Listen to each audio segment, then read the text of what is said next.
प्राचीन समय की बात है। पृथुदक नामक तीर्थ में सिद्ध बाबा गरीबनाथ जी रहते थे।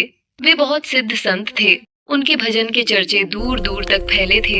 एक समय की बात है, बाबा भजन में बैठे थे और वहीं से राजा की सवारी आ रही थी। अनेकों घोड़े और हाथी उनके साथ थे। बाबा ने देखा कि सवारी के आगे एक दीवार आ गई है। दीवार को देख के बाबा दीवार को बोलते हैं, हट लैंडी की, तुझे दिखाई नहीं देता कि राजा की सवारी आ रही है?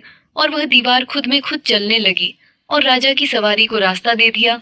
और सिद्ध बाबा गरीबनाथ जी का यह चमत्कार देख सभी हैरान थे और राजा भी ये सब देख रहा था और मन ही मन सोचने लगा कि बाबा से एक बार जरूर मिलना चाहिए। अब राजा मंत्री के साथ बातचीत करता है सिद्ध बाबा से, हमें एक बार मिलकर आना है।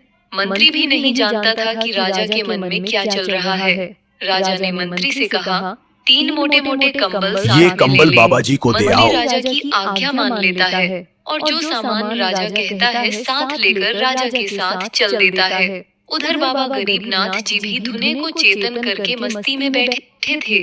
राजा आता है और उन्हें हाथ जोड़कर प्रणाम करता है। बाबा गरीबनाथ जी भी बड़े सिद्ध पुरुष थे। वह मन ही मन जान गए कि राजा दर्शन करने नहीं, मेरी परीक्षा लेने आए हैं।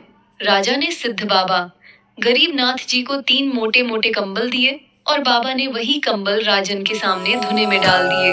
अग्नि की लपट में वे सभी राजा के सामने जलकर राख हो गए।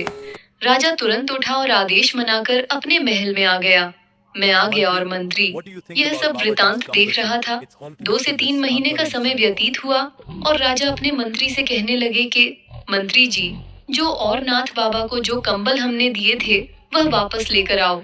मंत्री राजा से कहने लगा कि महाराज, आपके सामने वे कंबल तो बाबा ने धुने में डाल दिए थे और वह जलकर राख हो गए थे। राजा मंत्री से कहने लगे, मंत्री बहस मत करो, जितना तुम्हें काम कहा उतना करो। मंत्री सिद्ध बाबा के पास गया और उन्हें वृतांत भी बतलाया। इस पर बाबा बोले, अरे मंत्री, हमें क्या करना है तुम्हारे इन कंबलों का, लो ले जाओ। और बाबा ने धोने में हाथ डाला और जो कंबल महाराजा ने बाबा को दिए थे वह सब के सब निकाल कर मंत्री के हाथ पर रख दिए। यह देखकर मंत्री के भी होश उड़ गए और यह सब बातें उसने राजा को बतलाए।